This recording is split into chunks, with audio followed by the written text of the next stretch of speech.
الحمد لله نحمده ونصلي ونسلم على رسوله الكريم أما بعد فأعوذ بالله من الشيطان الرجيم بسم الله الرحمن الرحیم۔ چونکہ اب الحمدللہ رمضان کا مہینہ قریب ہے تو ہم نے اپنے بڑوں سے بھی یہی سنا کہ جب بہت کم اور تھوڑے دن رہ جائے رمضان شروع ہونے میں تو اللہ سے بہت زیادہ کثرت سے دعاؤں میں تیزی کر دو اور عبادات کو بھی بڑھا دو، اعمال کے اندر کثرت لانا شروع کرو۔ اگر پہلے تم دن کی 8-10 رکعت نوافل پڑھتے تھے تو اب تمہیں 16، 18 یا 20 رکعت پڑھنی چاہیے، یعنی کہ ان میں اضافہ کریں۔ اگر رمضان سے پہلے 10 منٹ دعائیں مانگنے کی عادت تھی تو اب چونکہ رمضان قریب ہے تو اپنی دعاؤں کے مانگنے کے وقت کو بھی ڈبل کرے، بڑھا دے اور اپنے اندر چستی پیدا کرے عبادات کو اور اعمال کو لے کر، تاکہ جیسی رمضان شروع ہو جائے تو اس کو تکلیف نہ ہو۔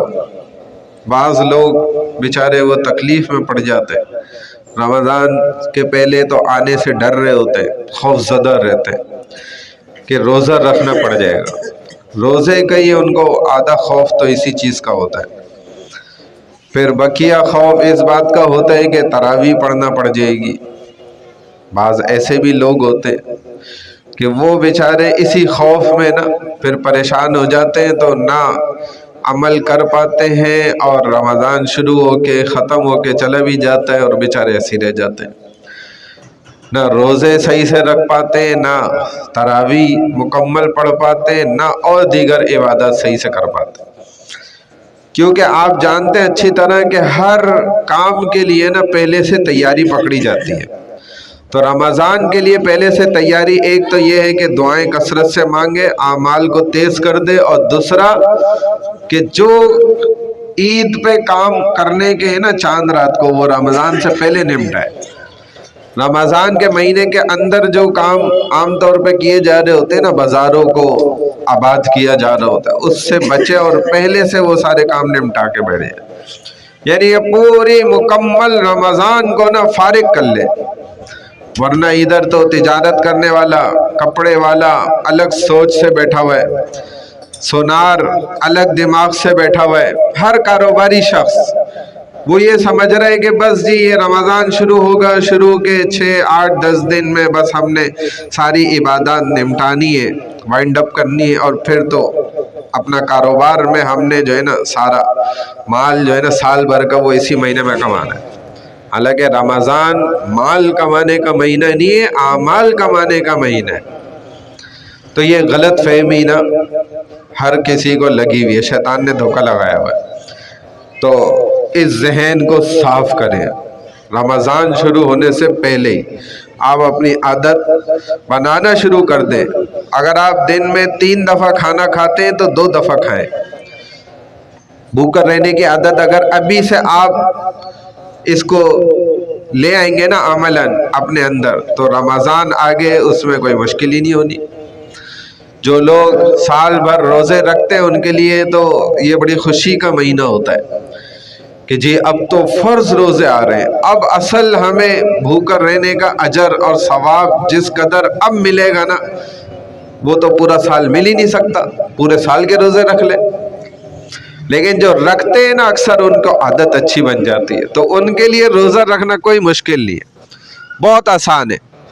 تو یہ تمام عبادات کی جو عادت ہے یہ انسان کو پہلے سے کرنی پڑتی۔ اگر تو وہ پورا سال کرتا رہتا ہے، جو پورا سال نمازیں پڑھنے والے ان کے لیے رمضان میں مسجد میں آنا کوئی تکلیف دہ عمل نہیں ہے، ان کے لیے کوئی مشکل نہیں ہے، بلکہ رمضان میں ان کی عبادت اور تیز ہو جائے گی، بڑھ جائے گی ڈبل، اور وہ اس پر خوش ہو جاتے ہیں، ان کے دل جھوم جاتے ہیں۔ لیکن جو لوگ پورا سال عبادت کرنے کے عادی نہیں ہیں وہ اس مہینے میں بھی پریشان ہو جاتے ہیں، اور ہم نے ایسے لوگوں کو خود دیکھا اپنی آنکھوں سے۔ ان کے لیے اس مہینے میں بھی مسجد میں آنا اور بھاگنا ہوتا ہے، بس اول تو وہ آنے کو دل نہیں کرتا اور بھاگنے کے لیے وہ پہلے تیار ہوتے ہیں، بس سلام پھرے اور میں بھاگوں، پتہ نہیں میں کیسے مسجد آ گیا۔ یعنی ایسے بھی لوگ ہوتے ہیں، اللہ ہمیں ان میں سے نہ فرمائے ہرگز۔ لیکن یہ مہینہ بھائی جو اب بہت قریب آ گیا نا، اللہ سے دعائیں مانگے اللہ ہمیں نصیب فرمائے، اس سے پہلے ہمیں موت نہ دے، اور ہمیں اس پورے مہینے کی ساری برکات، رحمتیں اور مغفرتیں یہ ساری ہمیں سمیٹنے کی اللہ توفیق دے دے۔